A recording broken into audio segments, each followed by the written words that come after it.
ಊರವರೆಲ್ಲ ಸೇರಿ ದೇವಸ್ಥಾನ ರೀಓಪನ್ ಮಾಡ್ತಾ ಇದ್ದಾರೆ ಬಾ ಅಂತ ಫೋನ್ ಮಾಡಿದರು ಮನೇಲಿ. ನಾನು 3 ದಿನ ರಜೆ ಹಾಕಿ ಹೊರಟೆ ಊರಿಗೆ. ಶ್ರೀನಗರದ ನಾನು ನಾಗಮಂಗಲ ಬಸ್ ಸ್ಟ್ಯಾಂಡಿಗೆ ಬಂದೆ. ಬಸ್ಸು ನೋಡಿದೆ, ರಶ್ ಇರುತ್ತೆ ಅಂತ ಅಂದ್ಕೊಂಡಿದ್ದೆ. ಕೊನೆಗೆ ನನ್ನ ಪುಣ್ಯ ರಶ್ ಇರಲಿಲ್ಲ, ಹಂಗೂ ಸೀಟ್ ಸಿಕ್ತು. ಹೋದೆ. ಪೂಜೆ ಶುರುವಾಯಿತು. ನಮ್ಮೂರಲ್ಲಿ ದೇವ್ರ ವಿಚಾರ, ಊರಿನ ವಿಚಾರ ಅಂದರೆ ಎಲ್ಲರೂ ಕೂಡ ಒಂದಾಗ್ಬಿಡ್ತಾರೆ, ಜಗಳ ಎಲ್ಲ ಬಿಟ್ಟು. ನಿಮ್ಮೂರಲ್ಲೂ ಹೀಗೇನಾ? ದೇವಸ್ಥಾನದ ಹತ್ರ ಹೋದೆ, ಪೂಜೆ ಗೀಜೆ ಮಾಡಿಸ್ಕೊಂಡು ಹೋದೆ. ಪೂಜೆ ಮಾಡಿಸ್ಕೊಂಡೆ. ಎಷ್ಟೋ ದಿನ ಆದಮೇಲೆ ಬಂದಿದ್ದರಿಂದ ತುಂಬ ಜನ ಮಾತಾಡಿಸ್ಕೊಂಡು ಈ ಕಡೆ ಬಂದೆ.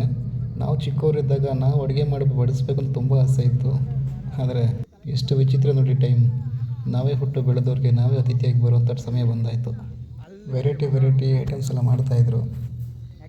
ಈ ದೇವಸ್ಥಾನದ ಹೆಸರು ಏನಂದರೆ ಶ್ರೀ ಉಬ್ಬಂಗಲಮ್ಮ ದೇವಿ ದೇವಸ್ಥಾನ. ಈ ಪ್ಲ್ಯಾನೆಲ್ಲ ಆಗಿದೆ ಯಜಮಾನರುಗಳಿಂದ. ಅವರೇ ಅಷ್ಟೊತ್ತಿಗೆ ಊಟ ಕೂಡ ರೆಡಿ ಆಯಿತು. ಈ ಅಂದಾನಕ್ಕೆ ಇಡೀ ಊರಿಂದನೂ ಸ್ವಲ್ಪ ಅಮೌಂಟೆಲ್ಲ ಕಲೆಕ್ಟ್ ಮಾಡಿದ್ದು. ಆದರೂ ಕೂಡ ನಾವು ಹುಡುಗರು ಈ ಹೂವು ನಾನು ತುಂಬ ವರ್ಷ ಆದಮೇಲೆ ನೋಡ್ತಾ ಇದ್ದೀನಿ. ಇಷ್ಟು ವರ್ಷ ನಾನು ನೋಡಿದಾಗ ಇರಲೇ ಇಲ್ಲ. ಈಗ ಇದೇ ವರ್ಷದಲ್ಲಿ ಫಸ್ಟ್ ಟೈಮ್ ನೋಡ್ತಿರೋದು ನಾನು. ಮತ್ತೆ ದೇವಸ್ಥಾನಕ್ಕೆ ಬಂದ್ವಿ ಫ್ಯಾಮಿಲಿ ಜೊತೆ ಪೂಜೆ ಮಾಡ್ಸೋಣ ಅಂತ. ಕೊನೆಗೆ ಉಳಿದಿರೋ ಊಟ ಎಲ್ಲ ಹಂಚ್ತಾ ಇದ್ದು. ನನ್ನ ಫ್ರೆಂಡ್ ಬೇಡ ಅಂತ ಹೇಳ್ತಾ ಇದ್ದ. ನಿಮ್ಮೂರಲ್ಲೂ ಹೀಗೆ ಕಮೆಂಟ್ ಮಾಡಿ.